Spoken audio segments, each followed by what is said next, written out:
नमस्कार, मेरा नाम है राज के वर्मा और आप देख रहे हैं रिपोर्टर। दोस्तों बताइए ज़रा, अगर मैं आपको कहूं कि आज के भारत में गूगल, माइक्रोसॉफ्ट या अमेजॉन में नौकरी पा जाना तो ठीक ठीक है, लेकिन बेंगलुरु के कोरामंगला या मुंबई के बांद्रा में एक साधारण सा 2 BHK किराए पर लेना नामुमकिन साबित हो रहा है, तो आप क्या कहेंगे?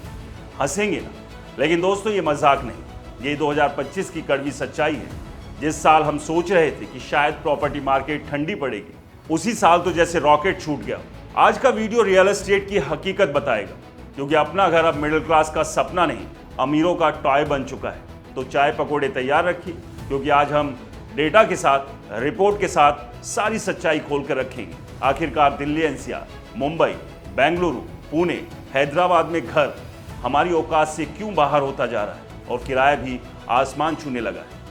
तो चलिए शुरू करते हैं। सबसे पहले तो स्कोर बोर्ड देख लीजिए। हम सबको लगा था कि 2024 के बाद मार्केट सुस्त पड़ेगा, लेकिन प्रॉफिटिविटी की ताज़ा Q3 2025 रिपोर्ट ने सारे अरमानों पर पानी फेर दिया। सिर्फ एक साल में दिल्ली NCR में प्रॉपर्टी प्राइस 19 से 20% तक उछल गए।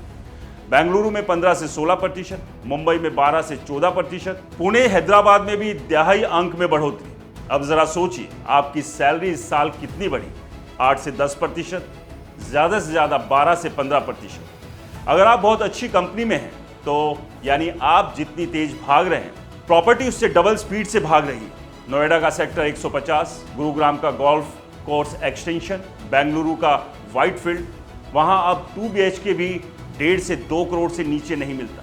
3 से 4 साल पहले यही फ्लैट 70 से 90 लाख में आ जाते थे। अब बिल्डरों ने सीधा बोर्ड लगा दिया है, मिडिल क्लास एंट्री नहीं। अब आप बोलेंगे, भाई सप्लाई तो बढ़ रही है ना? हाँ बढ़ रही है, लेकिन किसकी?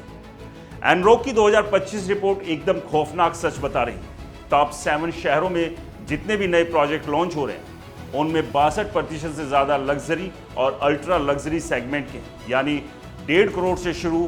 5 से 7 साल पहले अफोर्डेबल हाउसिंग यानी 40 से 50 लाख तक के का शेयर 38 से 40% था, आज घटकर सिर्फ 10 से 12% रह गया।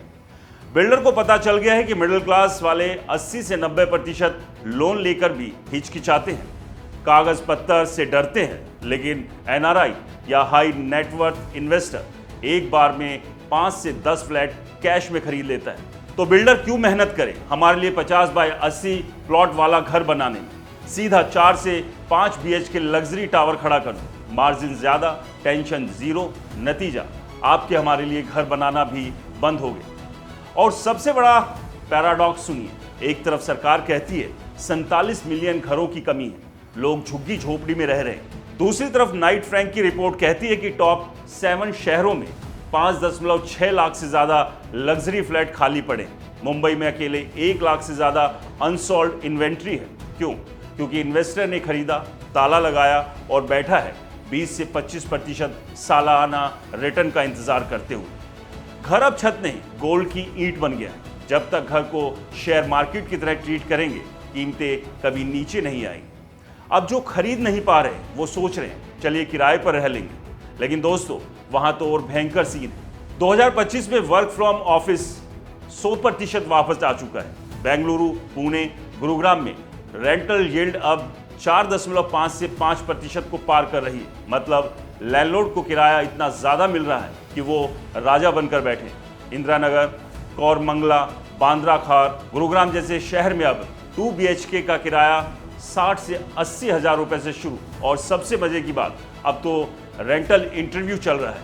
आपको घर दिखाने से पहले अपना biodata, salary slip, LinkedIn profile, company का नाम, कभी कभी तो 10वीं और 12वीं की मार्कशीट और कुंडली तक मांग ली जाती है। सिंगल है रिजेक्ट, पेट है रिजेक्ट, नॉनवेज खाते हैं रिजेक्ट, जॉब चेंज किया पिछले 2 साल में रिजेक्ट। ये किराया लेना नहीं, सामती सिस्टम चल रहा है। ब्रोकर साहब फोन तक नहीं उठाते अगर आपकी कंपनी टॉप 20 लिस्ट में नहीं है। और हाँ, इंफ्रास्ट्रक्चर का मजा भी देख लीजिए। सरकार मेट्रो बनाती है, एक्सप्रेस वे बनाती है, हम खुश हो जाते हैं कि अब ट्रैफिक कम होगा, लेकिन मेट्रो का पिलर भी नहीं खड़ा हुआ, उस इलाके की प्रॉपर्टी 2 से 3 गुना बढ़ जाती है। स्पेकुलेटिव प्राइसिंग का खेल। आज आप 2030 के भविष्य के लिए पैसे दे रहे हैं, तो अब सवाल ये है हम करें तो क्या करें।